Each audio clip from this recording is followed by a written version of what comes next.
aquí el tema, y justo lo dijiste antes de entrar a la pausa, mi estimado Martín, hay un grave problema de impunidad en nuestro país. Y si nosotros, y entrando, para retomar un poquito el tema que estábamos hablando, doctor, si entramos al tema porque lo único que se está tocando, y lo explicaba muy bien ahorita, es la designación de los jueces, ¿no? O de quienes se encargan de impartir justicia. El simple desconocimiento de los asuntos que tenía que ver, el que estaba antes, pues ya podría generar también un tema de impunidad muy grande, ¿no? Impunidad que ya nuestro país está pues en los últimos lugares a nivel mundial en temas de impunidad, en percepción de corrupción, en percepción de inseguridad. Este escenario, ¿cómo lo vislumbra? Sí, a ver, hablábamos de riesgos. ¿Cuál sería el escenario ideal? Pues el escenario ideal sería que, bueno, si la reforma va a implementarse, pues que llegaran las personas más con mayor capacitación, con mayor capacidad, con mayor conocimiento, y la ciudadanía se va a expresar en las urnas a partir de ciertos parámetros previos de los Pero tres llegan poderes por tómbola para definir quiénes serían las personas candidatas, ¿no? Y lo ideal sería que esas personas fueran pues de una gran calidad y luego pues todo lo que sigue. El tema es que esto es riesgoso.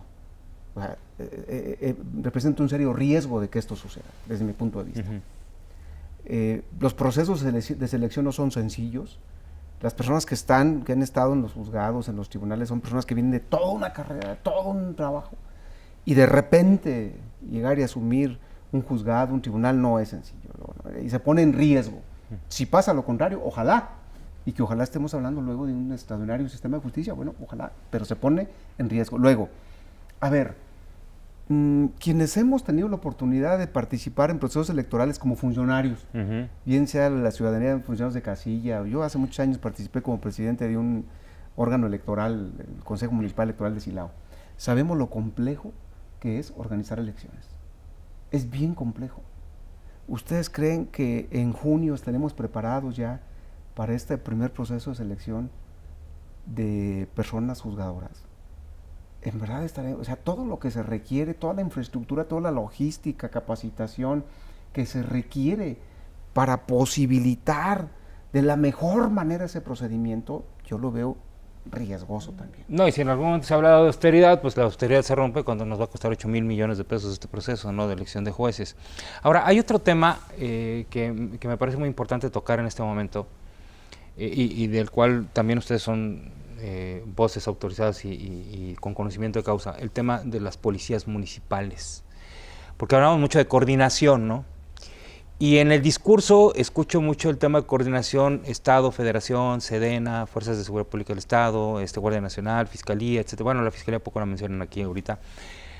Pero policías municipales no estoy escuchando fortalecimiento, por ejemplo, del tema de las policías municipales. Y es una necesidad porque al final, hablaba usted, lo decía, doctora, primero respondientes. ¿Cómo está el tema que te tocó incluso hacer análisis importantes en materia de policías municipales, Miguel Martín? ¿Cómo está el tema ahorita? ¿Cómo lo ves?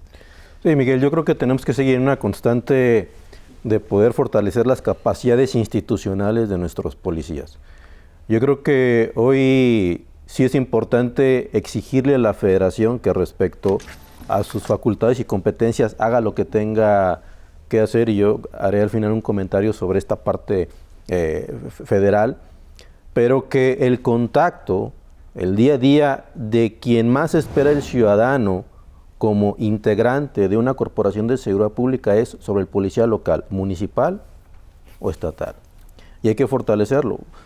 Dejamos un tema que si bien no se pudo aprobar, pero ojalá, y la gobernadora lo ha comentado, el tema de un modelo de inteligencia operacional, que ya el policía local, ¿sí?, coadyuve en las labores de investigación hasta donde lo puede hacer de acuerdo a la Constitución, a las leyes, a la Ley General del Sistema de Seguridad Pública, al Código Nacional de Procedimientos Penales. No se puede salir de ahí, pero sí pueden coadyuvar en el tema de la investigación. La Constitución es muy clara. Quien diga que no, tiene ahí una aberración, una falta de interpretación.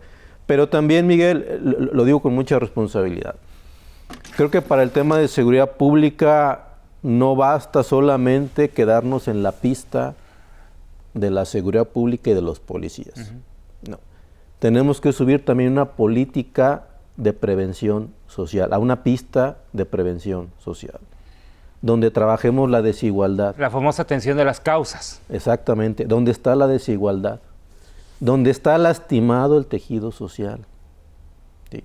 Porque entonces, yo lo compartía con ustedes, sí, qué bueno que se mejoren las capacidades institucionales, qué bueno que se capaciten policías, qué bueno que yo perfeccione a los policías.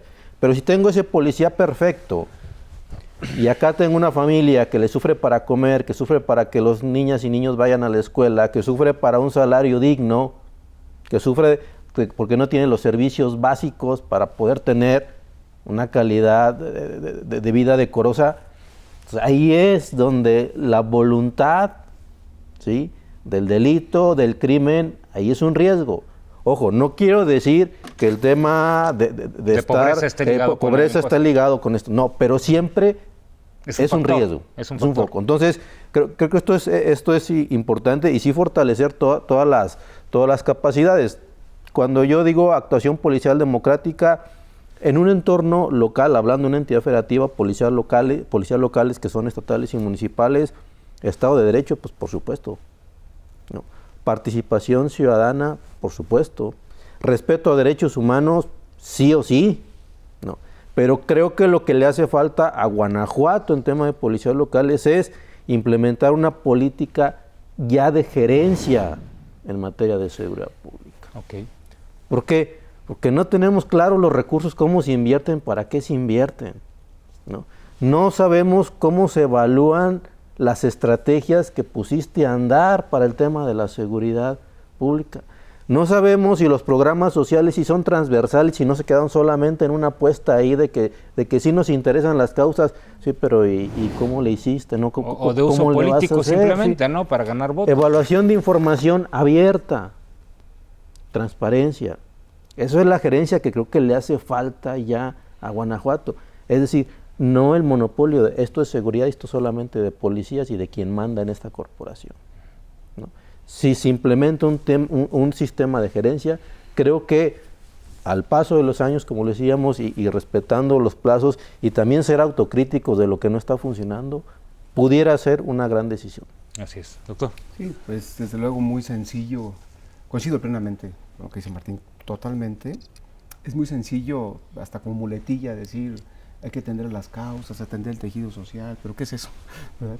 Es todo lo complejo que eso significa en un país tan diverso como México, un estado también tan diverso como Guanajuato. Si nosotros vamos, si hacemos un recorrido de Silao a León, vamos a encontrar un gran desarrollo industrial ahí. Y los referentes que se dan a nivel mundial son extraordinarios. Pero metros, no digo kilómetros, si entramos algunos metros a la ciudad, vamos a encontrar referentes totalmente contrarios.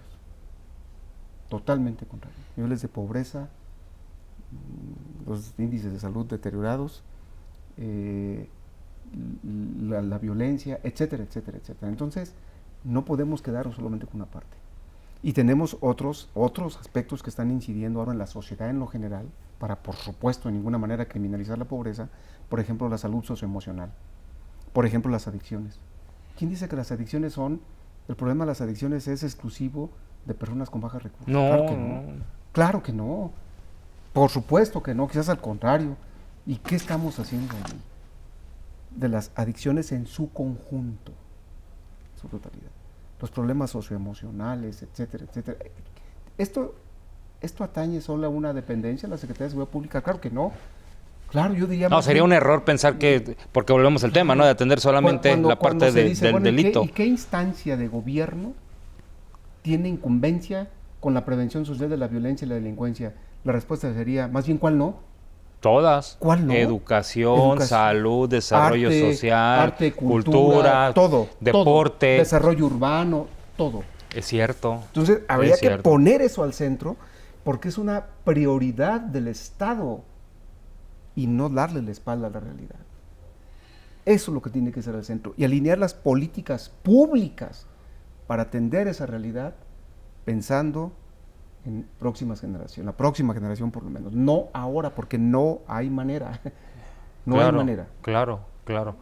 Es correcto, porque si hablamos, por ejemplo, de prevención del delito propiamente, no de la violencia y la prevención social, si hablamos solamente del delito, pues están las policías, ¿no? Las policías estatales, las policías municipales, las preventivas, ¿no?